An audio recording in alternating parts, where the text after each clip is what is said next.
Assalamualaikum warahmatullahi wabarakatuh. Alhamdulillah, hamdan wa syukran lillah, salatan wa salaman ala rasulillah. Rabbi syrahli sadri wa yassirli amri wahlul 'uqdatam min lisani yafqahu qawli, amma ba'd. Ma'asyiral muslimin rahimakumullah. Marilah kita sanjungkan rasa syukur kehadirat Allah Subhanahu wa ta'ala atas limpahan banyak nikmat kepada kita semua. Jamaah rahimakumullah, pada kesempatan kali ini kita akan mengkaji tentang surga, sebuah tempat yang menjadi idaman bagi kita semua. Jadi kita ini kan perjalanan hidupnya dulu mati di alam roh, sekarang hidup di dunia, kemudian pasti akan mati, nanti bertempat di alam barzah, dan pada suatu saat nanti pasti akan dihidupkan lagi oleh Allah Subhanahu wa ta'ala, ditempatkan di akhirat. Di akhirat itu Allah Subhanahu wa ta'ala memberikan tempat hanya dua, surga dan neraka. Dari dua tempat yang disediakan oleh Allah Subhanahu wa ta'ala itu, maka mereka semua manusia yang mengimani adanya akhirat dan adanya surga dan neraka itu, semuanya akan memilih berada di surga. Dan memang surga itu tempat yang istimewa, tempat yang menjadi idaman dan berbeda dengan tempat-tempat yang disukai di dunia ini. Kalau di dunia ini, contoh umpamanya tempat untuk makan, orang yang biasanya makan di rumah itu mengidamkan bagaimana bisa makan di rumah makan itu. Tapi orang yang tiap hari ke rumah makan, dari satu rumah makan satu ke rumah makan yang lain, kalau ditanya enak makan di mana, pengen makan di mana, dia pengen makan di rumahnya sendiri. Sekolahan, tempat untuk menuntut ilmu, yang tidak pernah di pondok, pengen di pondok. Tapi santri-santri itu kalau ditanya pengen sekolah di mana, malah pengen sekolah di luar pondok itu. Itulah kalau tempat-tempat di dunia ini yang diinginkan nisbi, relatif, berbeda-beda antara satu orang dengan orang yang lain. Tapi di akhirat nanti, tempat yang diinginkan semua manusia sama, pengen berada di surga. Karena pilihannya hanya dua itu. Kalau tidak surga berarti di neraka. Neraka itu isinya siksaan, surga isinya kenikmatan yang luar biasa. Nah, jamaah rahimakumullah, ada sebuah hadis yang mengisahkan perjalanan Rasulullah SAW saat berhijrah dari Mekah ke Madinah. Maka saat tiba di Madinah, ketika disambut oleh penduduk Madinah, qad qadima Rasulullah, qad qadima Rasulullah, sudah datang Rasulullah, sudah datang Rasulullah. Kemudian Rasulullah itu menyampaikan perkataan yang kemudian menjadi hadis, yang diantaranya bisa kita jumpai hadis itu pada kitab Sunan Ibnu Majah, hadis nomor 3242. Rasulullah SAW menyampaikan, ya ayyuhan nas, hai segenap manusia. Yang dipanggil oleh Rasulullah pada kesempatan ini adalah semua manusia, karena yang dihadapi Rasulullah SAW saat datang ke Madinah itu manusia, belum semuanya muslim, belum semuanya beriman. Maka ya ayyuhan nas, hai segenap manusia. Apa pesan Rasulullah? Afsus salam wa at'imut ta'am wasilul arham wasallu bil laili wan nasu niyam tadkhulul jannata bisalam. Ada 4 perkara yang dipesankan oleh Rasulullah SAW kepada kita semua, kepada semua manusia, agar apa? Tadkhulul jannata bisalam, tadkhulul jannata bisalam. Kalian semua akan masuk surga dengan selamat, masuk surga dengan mudah, masuk surga dengan nyaman, dengan enak. Apa yang bisa kita lakukan yang dipesankan oleh Rasulullah SAW agar kita mendapati keutamaan seperti itu? Yang pertama disabdakan oleh Rasulullah SAW, afsus salam, tebarkanlah salam. Jamaah rahimakumullah, ucapan salam itu ucapan yang mulia dan istimewa, berbeda dengan ucapan-ucapan yang lain. Saya pernah mendapati pendapat seseorang tentang bedanya ucapan salam dengan ucapan-ucapan sapaan-sapaan yang lain.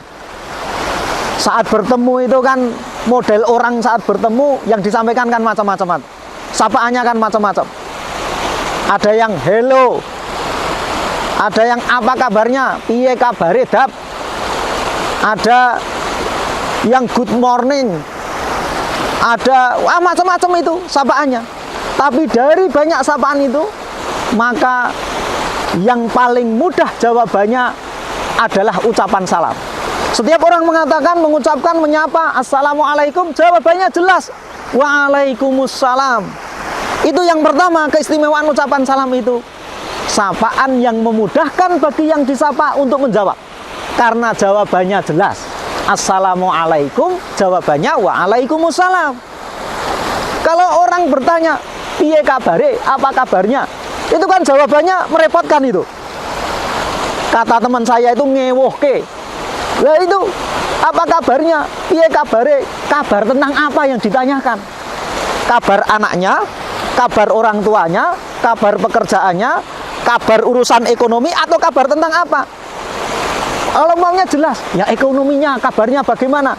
Loh, kita itu mau menjawab kabar ekonomi itu pekewoh, kita itu mau jawab itu milih jawaban apa? Kalau kita jawab, wah saya lagi punya banyak uang. Kata teman saya, kalau kita jawab begitu, jangan-jangan nanti teman yang menyapa kita terus mau pinjam uang. Kalau kita jawab, wah aku rande duit, nggak punya uang, wah itu malah bisa diejek itu.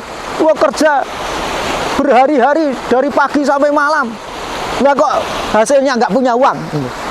Itu kalau sapaan apa kabarnya, merepotkan bagi orang yang menjawab. Tapi kalau sapaan kita assalamualaikum, masya Allah, mudah sekali menjawabnya dan jelas, tidak membuat rikoh, tidak membuat pekewoh. Waalaikumsalam. Itu yang pertama, kemuliaan dan keistimewaan ucapan salam adalah memudahkan orang yang disapa untuk membalas ucapan tersebut. Yang kedua, di samping sebagai sapaan, sekaligus merupakan doa assalamualaikum, semoga keselamatan atasmu. Itu kan ucapan yang luar biasa. Apalagi kalau kita mengucapkannya secara lengkap. Assalamualaikum warahmatullahi wabarakatuh. Wah, itu doa yang istimewa. Maka kata Rasulullah tentang ucapan salam itu, sampai Rasulullah mengatakan, bersabda, awala adullukum ala syai'in idza fa'altumuhu tahabbtum. Kalian semua mau apa tidak aku tunjukkan tentang suatu perkara yang kalau kalian mau mengamalkannya, melakukannya, tahabbtum, maka kalian semua akan saling menyayangi. Afsus salama bainakum, tebarkanlah salam di antara kalian. Jadi ternyata ucapan salam itu pertama memudahkan bagi yang disapa untuk menjawab, yang kedua merupakan doa, yang ketiga akan menumbuhkan rasa saling menyayangi antara yang menyapa dengan yang disapa. Ringan kita ucapkan, tetapi masya Allah, fadilah keutamaannya adalah tadkhulul jannata bisalam, akan bisa insya Allah mengantarkan kita masuk ke dalam surga bisalamin, dengan selamat, dengan mudah, dengan nyaman, dengan enak, lancar. Itu yang pertama. Jamaah rahimakumullah. Yang kedua, Rasulullah SAW berpesan kepada kita, bersabda tentang ikhtiar untuk bisa masuk ke surga bisalam, itu adalah wa at'imut ta'am, dan berikanlah makanan. Jamaah rahimakumullah, manusia ini dalam hidupnya punya banyak kebutuhan. Butuh makan, butuh pakaian, butuh tempat tinggal, butuh kendaraan. Dari berbagai macam kebutuhan manusia itu, maka kebutuhan manusia terhadap pangan menempati posisi kebutuhan yang sangat pokok. Maka kata Rasul, wa at'imut ta'am, berikanlah makanan. Dengan cara ini tadkhulul jannata bisalam, kalian semua bisa masuk surga dengan selamat. Kapan kita memberikan makanan itu? Banyak kesempatan kita bisa memberikan makanan. Pertama, misalnya saat bertamu, saat menerima tamu. Saat menerima tamu itu adalah kesempatan kita untuk memberikan makanan kepada tamu sebagai bentuk ikramud dhaif, memuliakan tamu. Bahkan Islam itu sampai detail tuntunannya. Bagaimana kita memuliakan tamu dengan it'amut ta'am, memberikan makanan itu. Dalam Al-Quran diceritakan tentang contoh yang diberikan oleh Nabi Ibrahim alaihissalam saat memuliakan tamunya. Faqarrabahu ilaihim, didekatkan makanan itu kepada tamu. Itu diantara adab saat memberikan makanan kepada tamu, didekatkan. Jangan sampai hidangannya sudah bagus tapi mengambilnya susah karena jauh dari jangkauan. Islam itu ajaran yang istimewa, indah sekali. Kesempatan yang lain lagi untuk bisa memberikan makanan adalah berbagi makanan dengan tetangga kita. Bahkan Rasul sampai menyampaikan, kesempurnaan iman seseorang itu diantaranya diukur dari apakah dia memiliki kepedulian kepada tetangganya untuk urusan makanan. Karena diantara ciri orang yang belum sempurna imannya adalah wajaruhu ja'i'un bijambihi, seseorang yang dia bisa tidur nyaman karena perutnya kenyang, tetapi tetangganya yang ada di sampingnya dalam keadaan lapar tidak bisa tidur. Maka kata Rasul, perintah Rasul kepada orang-orang yang membuat sayur itu fa'akthirul maroko, maka perbanyaklah kuahnya. Agar apa? Agar bisa berbagi banyak kepada tetangganya. Ya, tapi jangan berbaginya hanya kuahnya saja. Ya, berikut dengan isi sayurnya. Tapi ini menjadi simbol bagaimana Rasul Shallallahu Alaihi Wasallam berpesan kepada kita semua agar memperhatikan urusan berbagi makanan. Maka wa at'imut ta'am, pesan Rasul pada kita semua, berikanlah makanan. Dengan cara itu insya Allah sebagaimana dijanjikan oleh Rasul Shallallahu Alaihi Wasallam, tadkhulul jannata bisalam, kita semua bisa meraih keinginan kita masuk surga bisalamin. Itu yang kedua. Yang ketiga, jamaah rahimakumullah, pesan Rasulullah Sallallahu Alaihi Wasallam kepada kita sebagai ikhtiar amalan untuk bisa menyampaikan kita besok di akhirat berada di dalam surga adalah wasilul arham, sambunglah silaturahim. Jamaah rahimakumullah, manusia itu adalah makhluk sosial, makhluk yang secara alami, secara fitrah perlu berhubungan dengan manusia yang lain.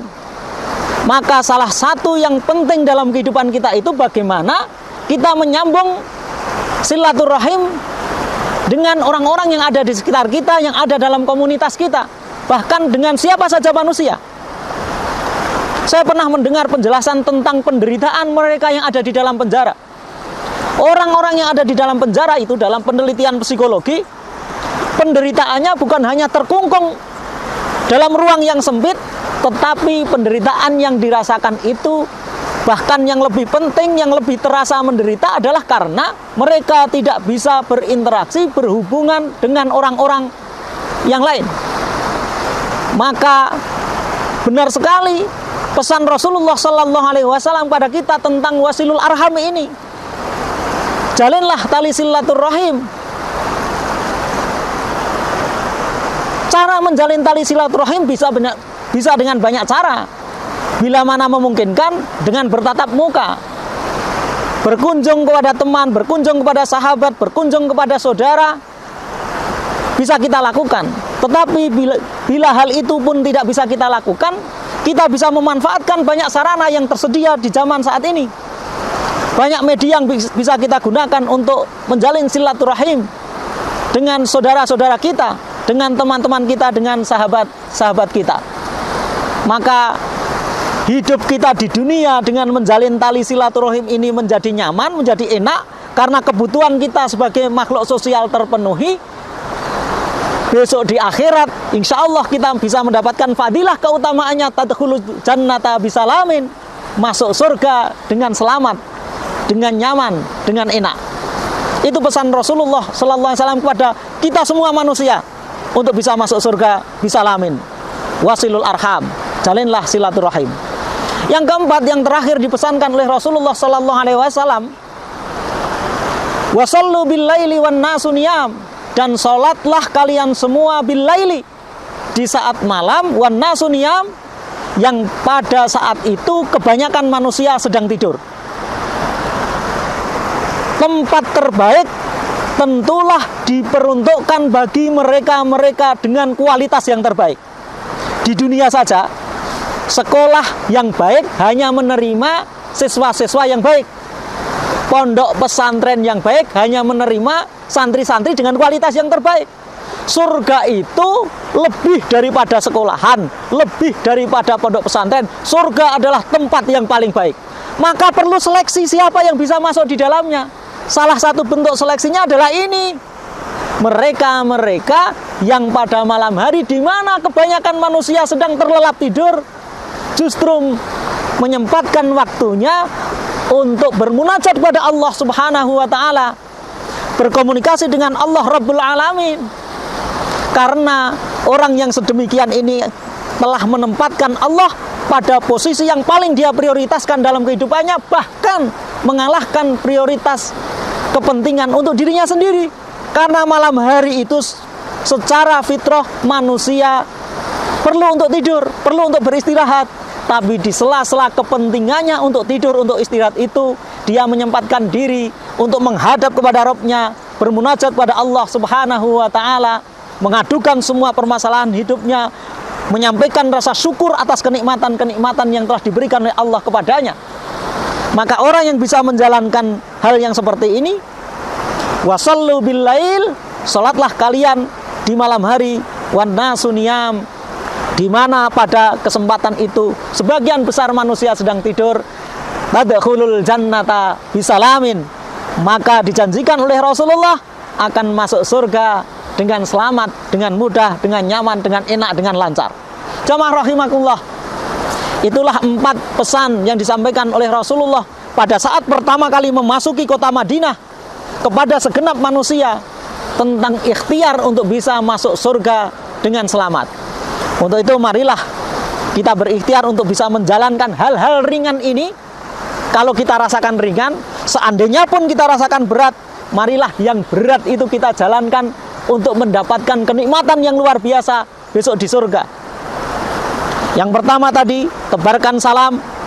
Maka saat bertemu, saat berpisah, saat memulai pembicaraan, saat mengakhiri pembicaraan dalam sebuah forum, kita tebarkan salam. Yang kedua, berikanlah makanan kepada karib kerabat, kepada tetangga, kepada anak kecil sebagai bentuk kasih sayang kita kepada anak kecil.